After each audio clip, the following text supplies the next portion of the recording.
Well, joining me now to share her experience and insight into the oil and gas sector in Alberta is Danielle Smith, former politician, media personality, and Western Canadian commentator. I guess we'll start with a general overview. What is the state of oil and gas sector here in Canada right now?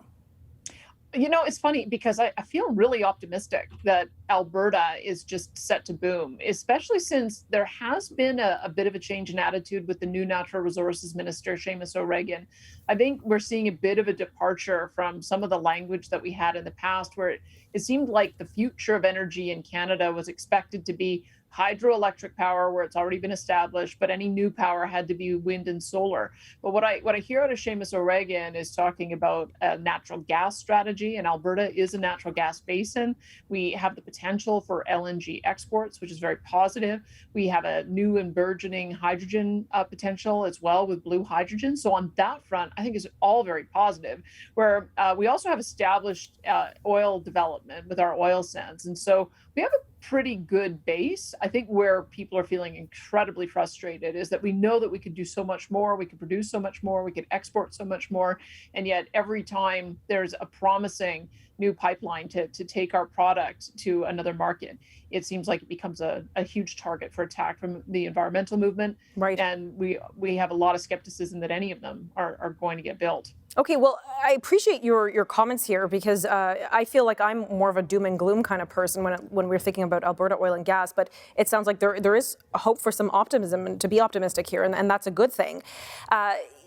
You know, obviously, just to frame the discussion, for example, in 2019, Canada's oil and gas exports are valued at $102 billion, representing about 20% of our total exports in Canada. So it is our largest export, and I think that's an important thing to remind our viewers when we're discussing this topic.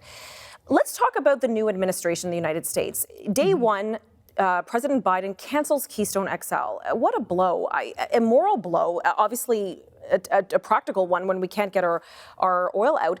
What does that mean for our oil and gas sector?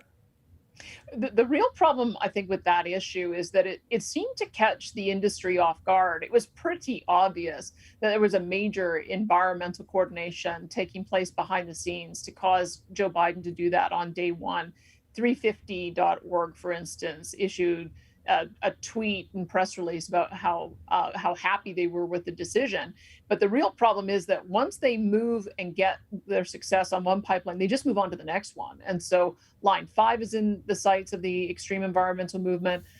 We've had approvals for Line 3, which is another major export pipeline that they want to cancel. We still have not got the expansion for the Trans Mountain to the coast completed yet. And we saw that other promising pipeline projects in Canada that would have given us Canadian energy security, the Northern Gateway pipeline and the Energy East pipeline, those ended up getting canceled because of foot dragging and direct federal government decisions. So I think there's this suspicion that Joe Biden was doing Justin Trudeau a favor, that Justin Trudeau didn't do anything to challenge that decision when it came out. You would have thought that if these two had such a great friendship and relationship, it wouldn't have been the first decision that Joe Biden would have made. He would have at least waited to talk with Justin Trudeau about the change in our industry, the importance of having this pipeline built, the mutual benefit we have, the improved environmental aspects associated with this pipeline. But none of that happened. And then very quickly,